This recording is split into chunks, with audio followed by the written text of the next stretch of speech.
silent for 680 days. Then a tiny kitten slept between his paws. The night pressed against the cabin like something alive.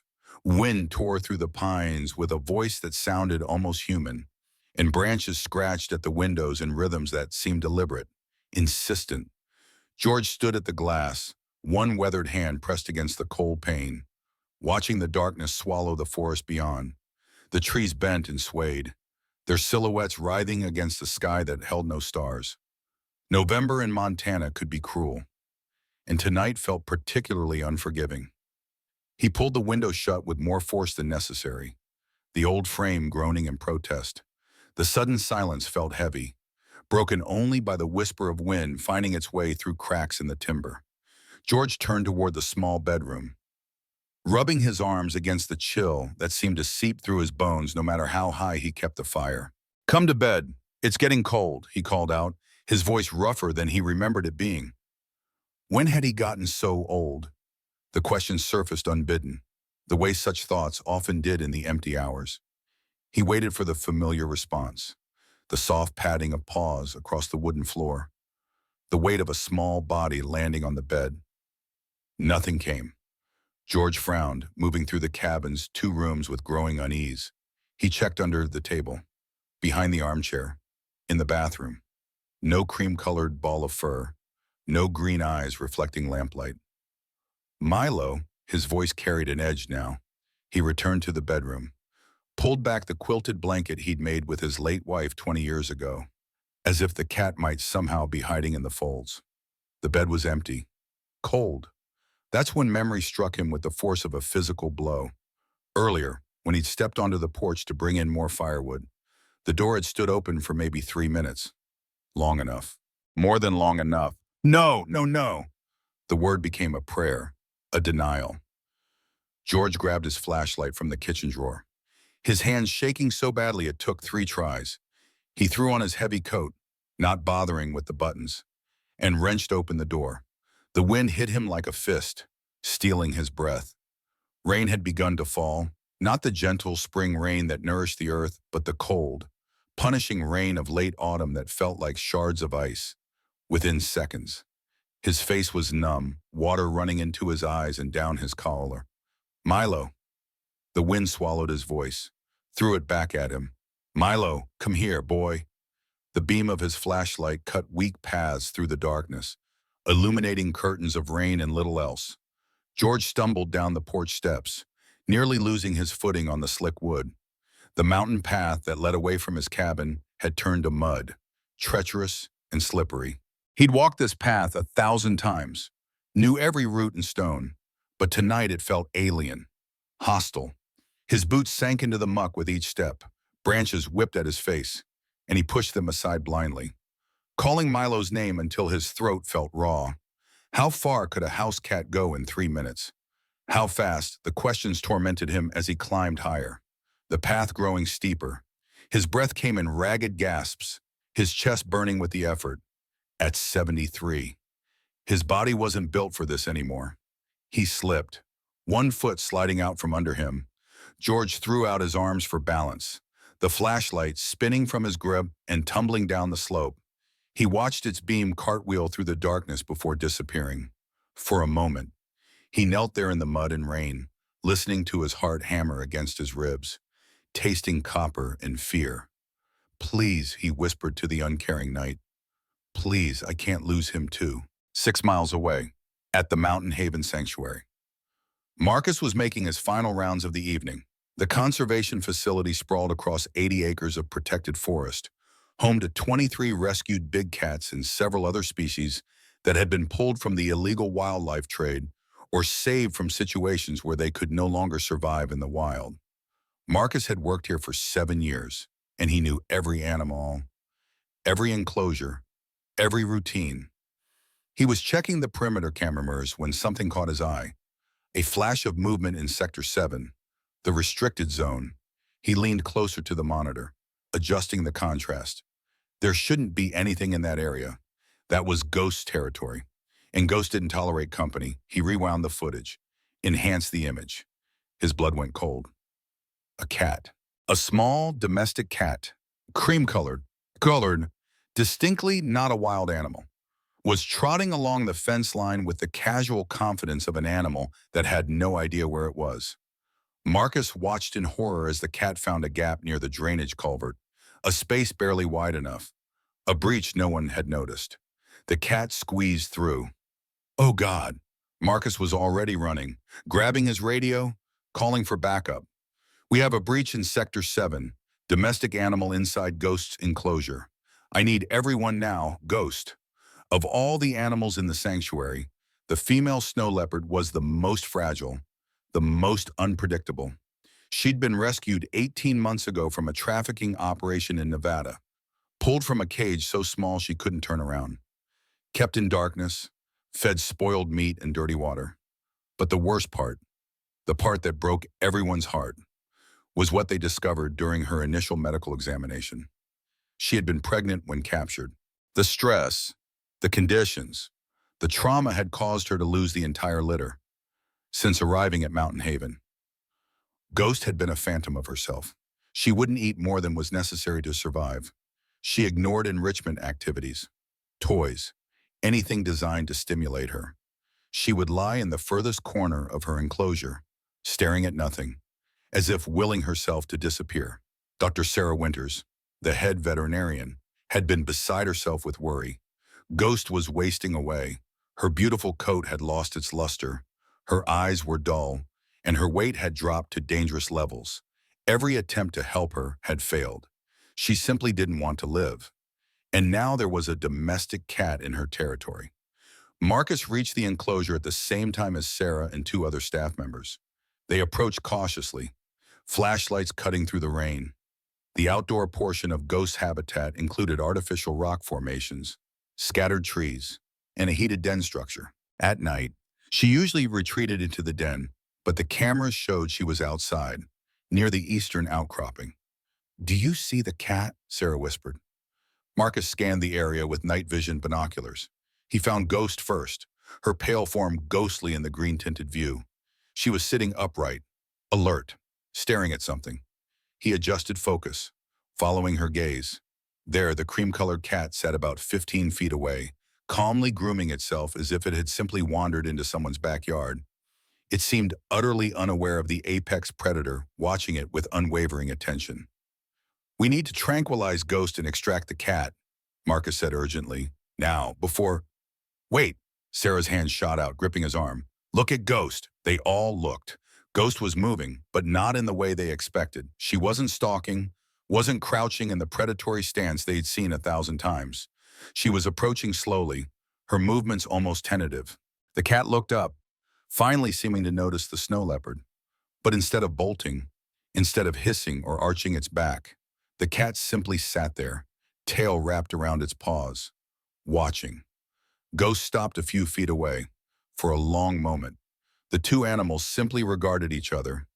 Then Ghost lowered herself to the ground, making herself smaller, less threatening.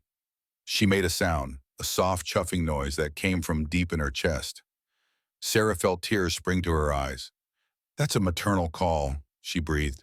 "She's treating it like a cub." They watched in stunned silence as the small cat stood, walked directly to Ghost, and bumped its head against the snow leopard's much larger one. Ghost's eyes, which had been empty and dead for so many months, suddenly looked alive. She lowered her massive head and gently nosed the cat, guiding it toward her. The cat circled once, then settled against Ghost's belly, purring loudly enough that they could hear it from the fence line. Ghost curled around the cat, her body forming a protective barrier. She continued to chuff softly, the sound of a mother comforting her young. Then she rested her head on her paws and closed her eyes. Within minutes, both animals were asleep. No one moved, no one spoke. They stood in the rain, watching something that shouldn't be possible, something that defied every rule of nature they knew. Finally, Sarah found her voice. "We need to monitor this constantly, but I don't think we should intervene. Not yet, not unless there's immediate danger." "But how long can this last?" Marcus asked. "Tomorrow, when she's hungry, when her instincts kick in." "I don't know," Sarah admitted. "But look at her, Marcus, really look. That's the first time she's shown any spark of life since she got here. I'm not sure we have the right to take that away from her. Or from the cat. Morning came gray and reluctant. George hadn't slept. He'd searched for hours in the rain before finally admitting defeat and returning home, soaked through, shivering violently, calling Milo's name with a voice that no longer worked. He'd changed into dry clothes mechanically, made coffee he couldn't drink, and sat at the kitchen table staring at nothing. The cabin felt enormous in its emptiness. Every corner held a memory of Milo. The windowsill where he loved to sun himself, the spot on the rug where he would stretch out, impossibly long, belly exposed, the way he would sit on the arm of the chair while George read, one paw extended to touch his shoulder as if to say, I'm here. You're not alone. George had found Milo 3 years ago, after his wife Margaret had been gone for 2. The loneliness had been suffocating, a weight that pressed down on his chest until some days he wasn't sure he wanted to draw another breath. He'd been driving back from town, a pointless errand just to have somewhere to go, when he'd seen the cardboard box on the side of the road. He almost didn't stop, almost kept driving. But something made him pull over, made him get out of the truck and walk back to the box. Inside, wrapped in a stained towel, was the smallest kitten he'd ever seen, cream-colored, eyes still clouded, body cold. It made a sound like a question, weak and desperate. George had scooped up the kitten, box and all, and driven straight home. He'd warmed milk, fed the tiny thing with an eyedropper, wrapped it in the softest blanket he could find. Through that first night, he'd sat up in his chair, holding the kitten against his chest, feeling its heartbeat flutter like a bird's wing, terrified it would stop, terrified he would be alone again. But the kitten had lived, thrived, became Milo, named after Margaret's father, who had been kind and gentle and steady. Milo had given George a reason to get up in the morning, to buy groceries, to keep the fire going. The cat had quite literally saved his life by giving him something to live for. And now Milo was gone, lost in the forest, or worse, the thought of that small body out in the cold, frightened, calling for help that wouldn't come, it was unbearable. As soon as it was light enough, George got in his truck. He would drive to the sanctuary. It was a long shot, but the facility was a few miles from his cabin, and animals sometimes wandered near it. Maybe someone there had seen something. Maybe. The Mountain Haven Sanctuary sat behind tall fences, with signs warning visitors about the dangerous animals within. George had driven past it 100 times, but had never been inside. He parked in the visitor lot, which was empty this early, and walked to the main building on unsteady legs. A young woman at the reception desk looked up with a professional smile that faded when she saw his face. Sir, are you all right? George pulled out his phones with shaking hands, found the photo. My cat, he said, his voice cracking. He got out last night. Have you seen him, please? Have you seen him? The receptionist's eyes widened as she looked at the photo. Wait here, she said, already reaching for her phone. Please, just wait right here. Within minutes, Sarah Winters appeared, followed by Marcus and 2 other staff members. Sarah approached George gently, the way one might approach a wounded animal. Sir, what's your name? George. George Patterson, my cat, Milo. He's... Mr. Patterson, I need you to come with me. Your cat is here. He's safe. The relief was so intense, George thought his legs might give out. He's here, he's really here. Yes, but there's something you need to see, something we need to explain.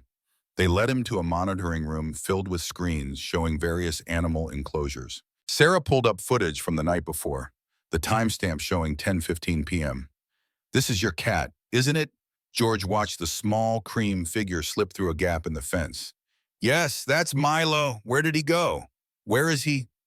He went into one of our enclosures, specifically into the habitat of a rescued snow leopard named Ghost.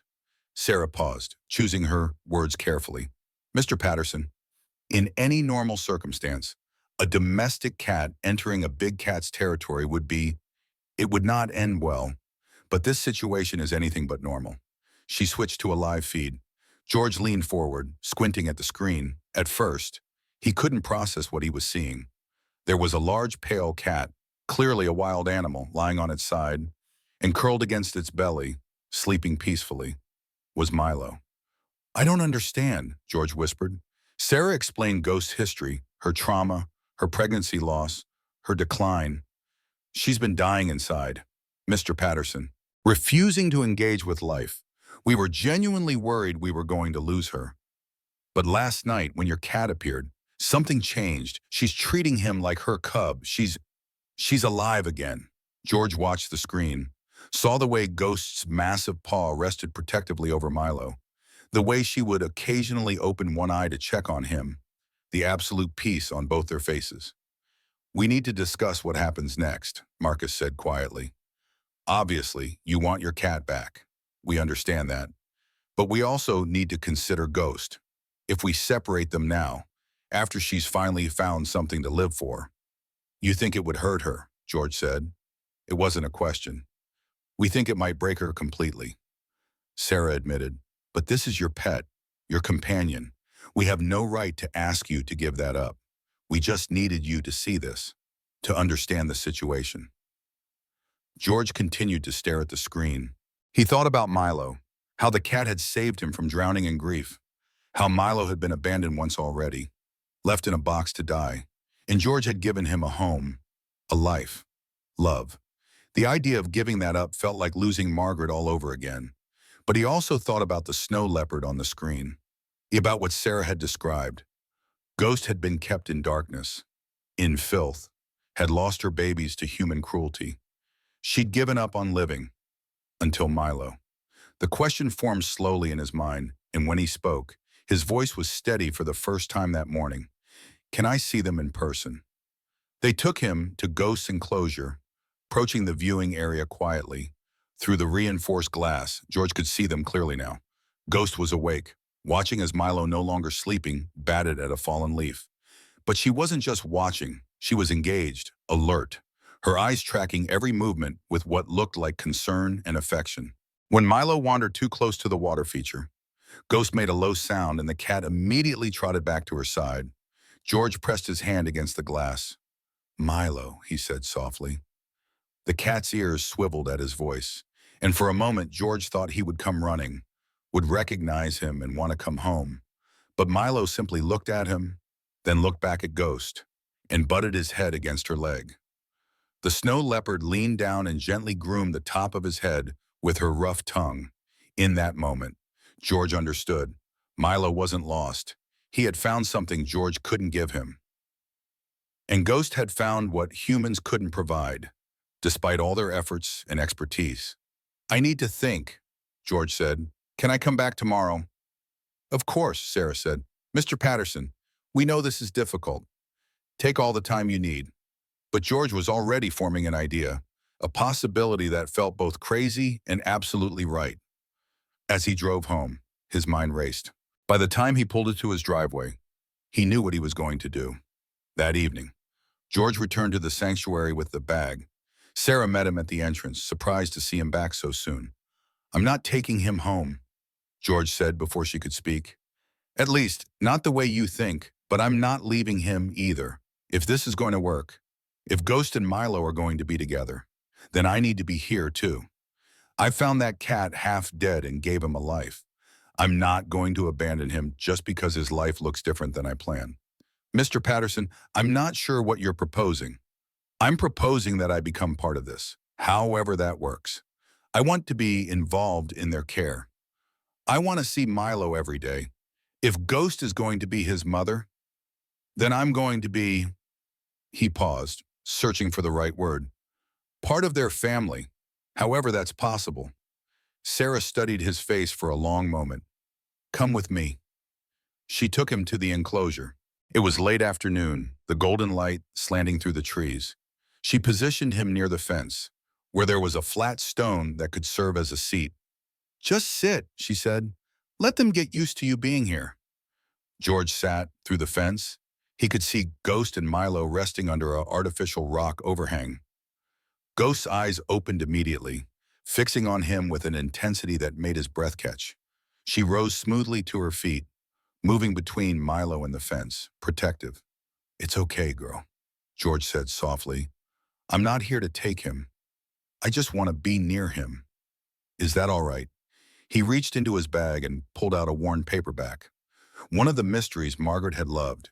He opened it to a random page and began to read aloud, his voice carrying across the enclosure.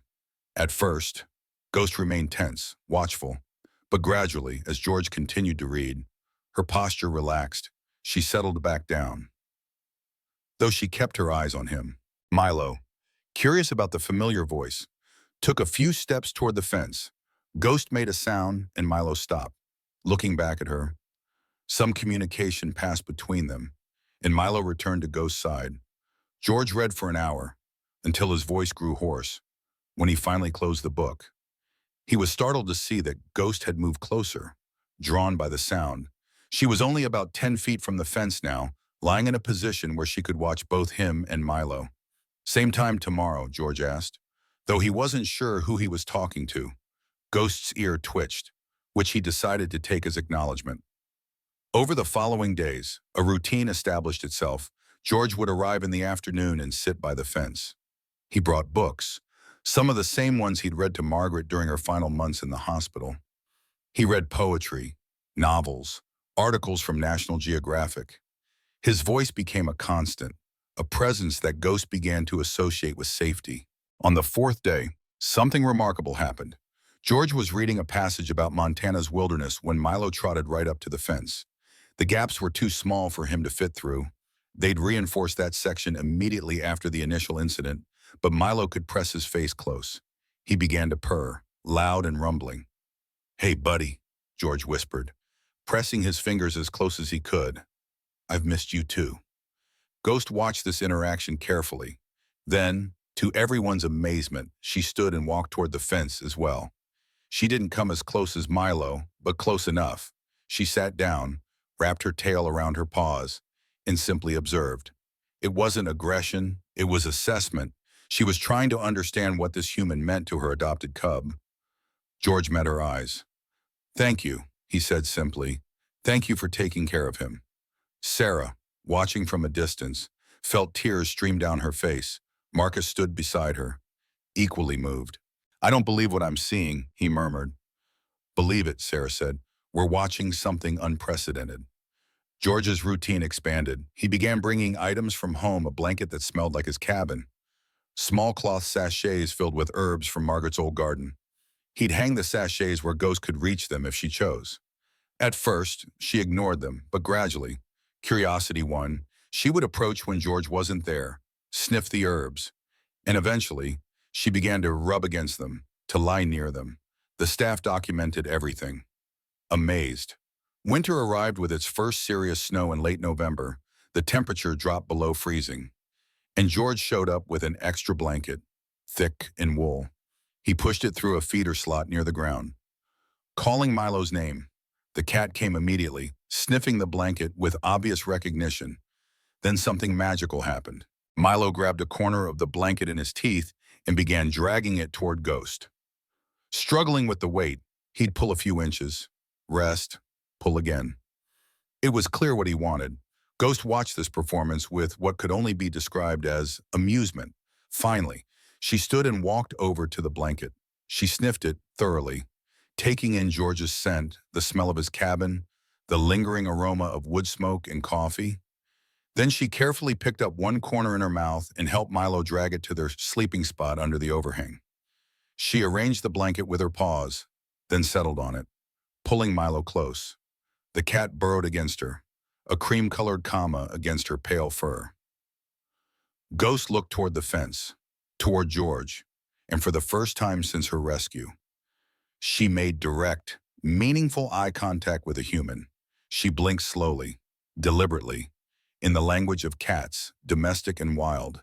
It was a gesture of trust. George blinked back, tears freezing on his weathered cheeks.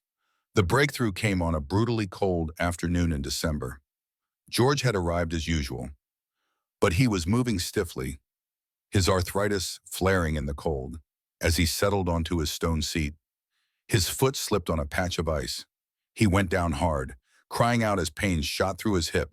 Immediately, Milo began making distressed sounds, running back and forth along the fence line, his cries sharp and urgent.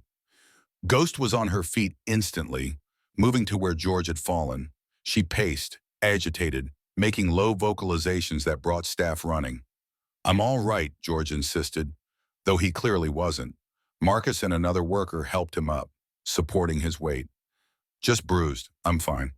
But Ghost wasn't satisfied. She remained at the fence, watching intently as they helped George to the medical building. For the first time since her arrival, she gave a warning growl to the humans, a sound that said clearly, "Be careful with him. Don't hurt him." George was treated for a bruised hip and sent home with instructions to rest for a few days. He hated being away, worried about how Ghost and Milo would react to his absence. Sarah called him that evening with an update. "She's looking for you, Boone," Sarah said. "Ghost keeps returning to the spot where you usually sit. She's restless. Even Milo seems anxious. I think you need to come back as soon as you can manage it." George returned 2 days later, walking with a cane. As soon as he approached the enclosure, Ghost appeared from the den, with Milo close behind. She hurried to the fence, making soft chuffing sounds. It was the closest George had ever heard to distress in her voice. "I'm okay," he told her, lowering himself carefully to his seat. "She's still here. I wouldn't leave you two." Ghost paced for several minutes before finally settling, though she remained closer to the fence than usual. Milo sat beside her, both of them watching George with concern that seemed almost human in its intensity. It was Margaret's birthday in mid-December, and George felt the weight of her absence particularly hard that day. He came to the sanctuary as usual but couldn't bring himself to read. He simply sat, staring at nothing, tears running silently down his face. Milo noticed immediately. The cat began pacing, moving between Ghost and the fence, clearly distressed by George's emotional state. Ghost watched her adopted cub's agitation, then turned her attention to George. For a long moment, she simply stared at him. Then she did something that shocked everyone watching on the monitors.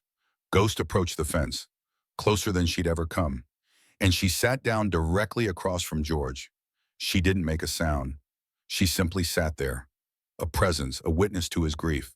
In the wild, cats often sit vigil with pack members who are wounded or grieving. Ghost was offering the only comfort she could, her presence. George looked up, meeting her eyes. "My wife died 3 years ago," he told her, his voice broken. "Today was her birthday. I miss her so much. Some days I don't know how to keep going. But then Milo came into my life, and he gave me a reason, and now he's found you, and you need him. It's like she sent him to me, and then sent him to you. I don't know if I believe in things like that, but it feels true." Ghost blinked slowly. She didn't move away, didn't break eye contact. She simply sat with him in his pain. Milo came to the fence, pressing as close as he could, purring with an intensity that seemed meant to heal. They sat together until the sun set and the temperature dropped. When George finally stood to leave, Ghost remained at the fence, watching him go. That night, George started a journal. He titled it simply Ghost, Scout, and George. He'd begun calling Milo Scout in his mind because the cat seemed to be scouting between two worlds, bridging the gap between human and wild, between loss and healing. He wrote about that first night, about the panic of searching in the rain. He wrote about seeing Scout curled against Ghost for the first time, about the slow building of trust. He documented every small miracle the day Ghost touched her nose to Scout's through the fence during a snowstorm. The time Scout used Ghost's belly as a pillow while she was sleeping. The moment Ghost arranged her body like a step so Scout could climb onto a higher rock. The staff at Mountain Haven began to recognize what was developing, though they had no name for it. It wasn't simply a leopard tolerating a domestic cat. Ghost was parenting Scout. She would groom him meticulously, teach him through gentle correction, protect him with fierce determination. When Scout would venture too far from the den, Ghost would chuff a specific sound and Scout would immediately return. Scout had learned to respond with his own call, a high-pitched mip mip that meant, "I'm here, I'm safe." Ghost began teaching Scout how to read the environment. She would freeze, ears forward, and Scout would freeze too, mimicking her. She was teaching him to listen, to sense. When she would leap gracefully from rock to rock, Scout would attempt the same jumps, sometimes succeeding, sometimes tumbling. Ghost would watch these attempts with what looked remarkably like patience, occasionally demonstrating again if Scout was struggling with a particular distance. One afternoon in January, Scout caught his paw in a crack between rocks and began crying in pain. George had been reading, but he immediately stood, calling for help. Ghost went into action mode, examining Scout carefully, making soft sounds as she tried to calm him. When Sarah and Marcus arrived with the medical kit, Ghost faced them with a warning growl. "We need to help him," Sarah said firmly but gently. "George, can you come here?" They led George through a secondary gate, providing him with protective gear, though they weren't sure it would matter if Ghost decided to attack. George approached slowly, talking the entire time. "It's okay, Ghost. We just need to look at his paw. We won't hurt him, I promise."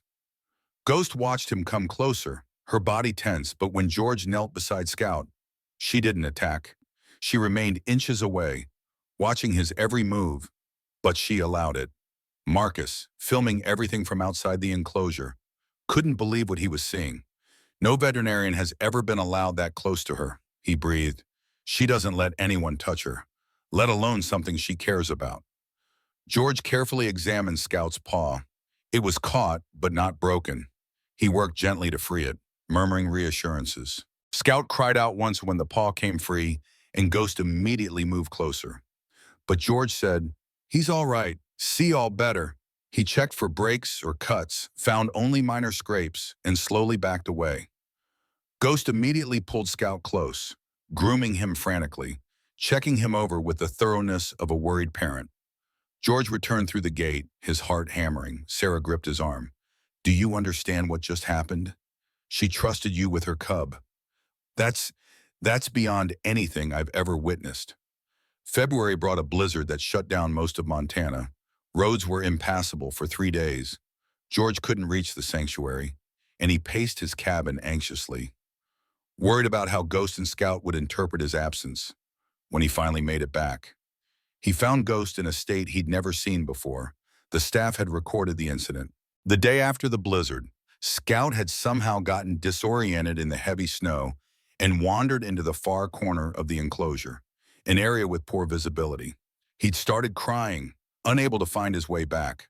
Ghost had roared not a warning or a threat, but a sound of pure alarm. She'd searched frantically, calling for Scout, until staff used thermal imaging to locate him and called her to his location using speakers. When Scout was finally back with Ghost, she'd lain over him completely, not letting him out from under her for hours. She refused food, refused to move. The staff had been genuinely concerned, but there was nothing they could do. Ghost was simply making sure Scout understood he was not to wander like that again. Now, seeing George return, Ghost approached the fence with a directness she'd never shown before. She stared at him, and George had the uncanny sense that she was telling him what had happened, sharing her fear. Scout appeared from the den, apparently recovered from his adventure, and immediately ran to greet George. "I heard you had a scary couple of days," George said softly. "I'm sorry I wasn't here. The roads were closed, but you took good care of him, didn't you? Ghost, you kept him safe." That afternoon, George watched as Ghost did something unprecedented. She brought Scout to the feeding area and, instead of eating her portion first, she deliberately pushed some of her meat toward him. Scout sniffed it, looked up at her, and began eating. Ghost waited until he was finished before starting on her own food. "She's sharing her food," Sarah said, her voice shaking.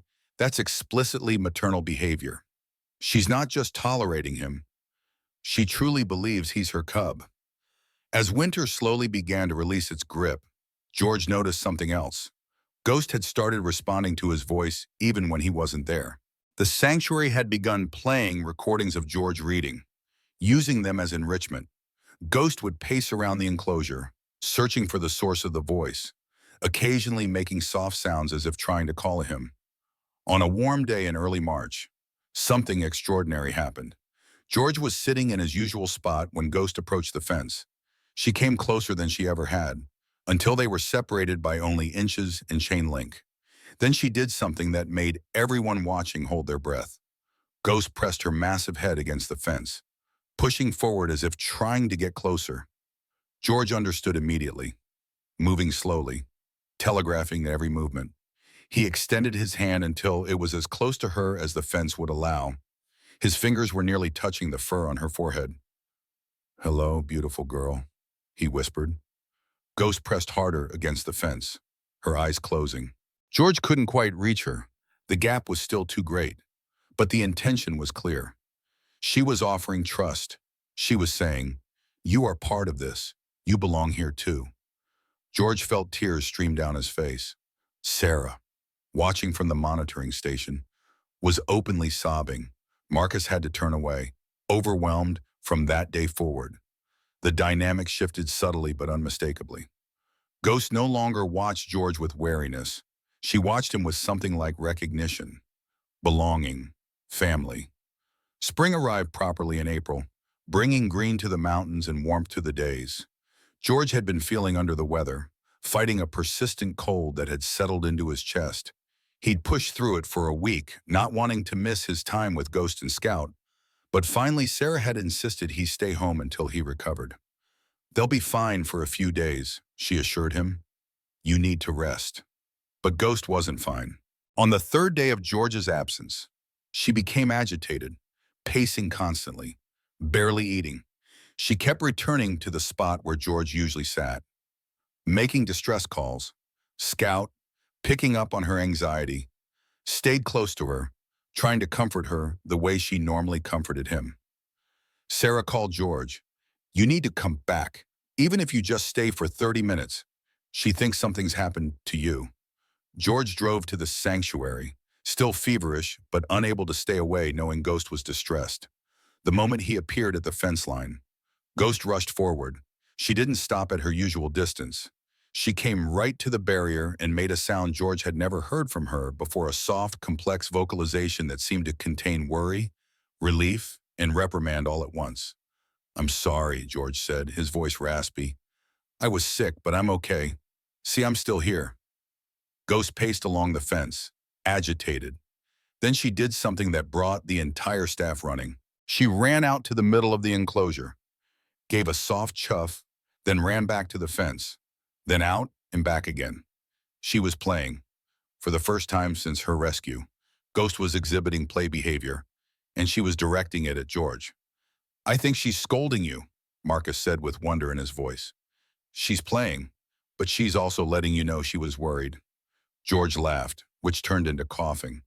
"I'm sorry, Ghost. I won't stay away so long again." From that day on, every evening, George would come to the sanctuary, and the three of them, George, Ghost, and Scout, would sit together. Ghost would lie near the fence. Scout would alternate between her and the barrier, and George would sit on his stone seat, sometimes reading, sometimes just watching the mountains turn gold and purple with sunset. In late May, the Mountain Haven Sanctuary Board held a special meeting. Sarah presented the situation with Ghost, Scout, and George, explaining the unprecedented nature of their bond. She proposed something unusual: permission for George to have a more permanent presence at the sanctuary. "What exactly are you suggesting?" one board member asked. "There's a small cabin on the property, originally built for overnight security. It's been unused for years. I'm suggesting we renovate it and offer it to Mr. Patterson.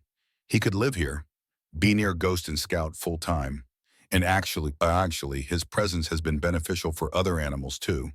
Some of our more traumatized rescues have responded well to him reading near their enclosures." The board was skeptical but intrigued. They visited the sanctuary, watched the three together, read the documentation, reviewed the videos. What they saw was undeniable. A 73-year-old widower, a traumatized snow leopard, and a domestic cat had formed something that could only be called a family. The vote was unanimous. George moved into the cabin in June. It was small, one room really, with a bathroom, but it had everything he needed: a bed, a chair, a small kitchen area, and most importantly, a window and door that faced Ghost and Scout's enclosure. They were less than 30 yards away. The first morning George woke up in the cabin, he opened his door to find Ghost sitting as close to the fence as possible, Scout beside her, both of them watching his door. They'd been waiting for him.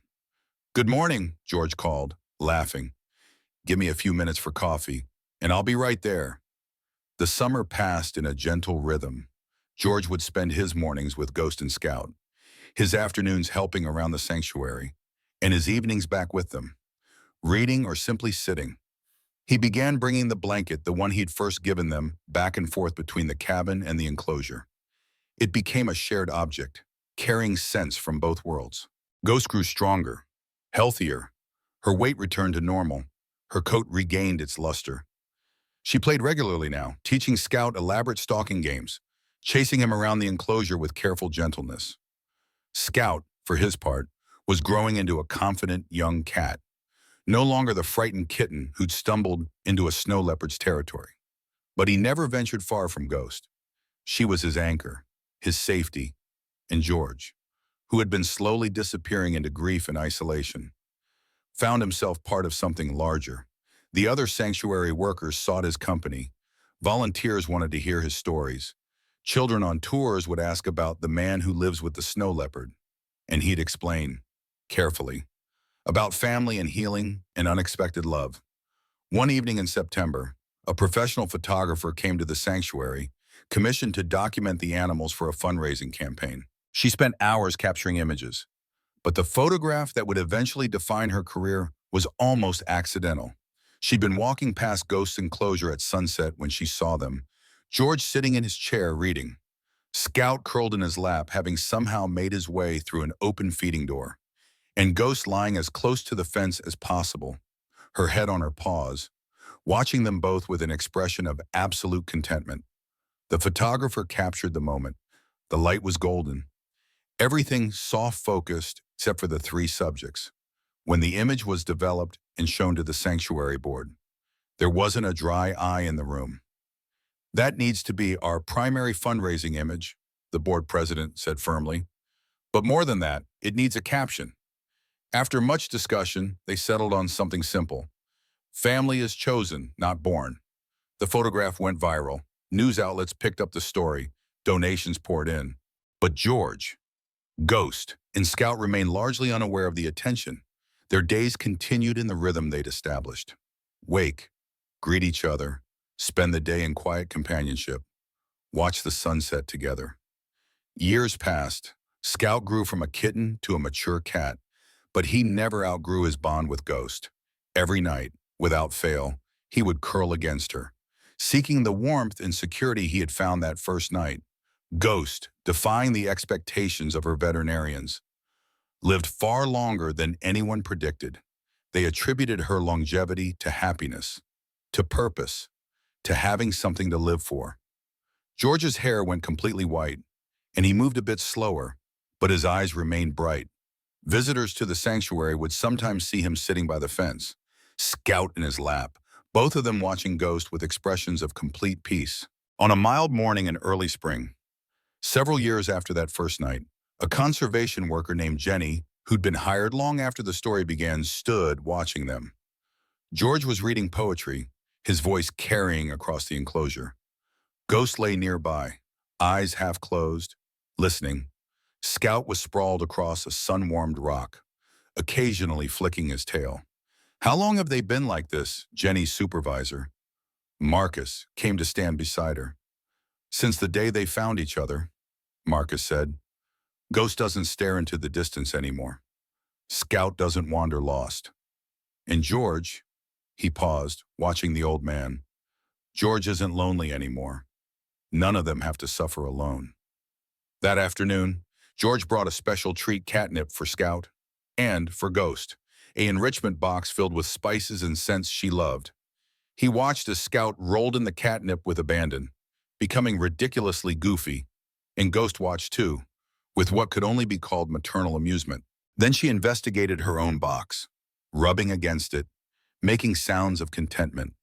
"You two are the best thing that ever happened to me," George said quietly. "You know that, right?" Ghost looked at him, blinked slowly. Scout, catnip drunk, chirped happily. The three of them sat in the warm spring sun, and it was nothing extraordinary, no dramatic moments, no crisis or climax, just an old man, a traumatized leopard who'd learned to heal, and a cat who'd found his purpose in being a bridge between worlds. It was George thought. More than enough. It was everything. As the sun set that evening, painting the Montana sky in shades of orange and purple, the three of them settled into their usual positions. George in his chair, Scout beside him, Ghost as close as the fence allowed. In the distance, other animals called to each other, the sounds of the sanctuary winding down for the night. George closed his book and simply watched them, his family, chosen and cherished. Same time tomorrow, he asked. Ghost chuffed softly. Scout purred. And in that simple exchange, everything that needed to be said had been said. They were home, all three of them. Finally, completely, home. Every rescue begins with a heartbeat that refuses to give up. We're grateful you chose to listen to this one. If you'd like to hear more stories like this, a simple like or subscribe means the world to us.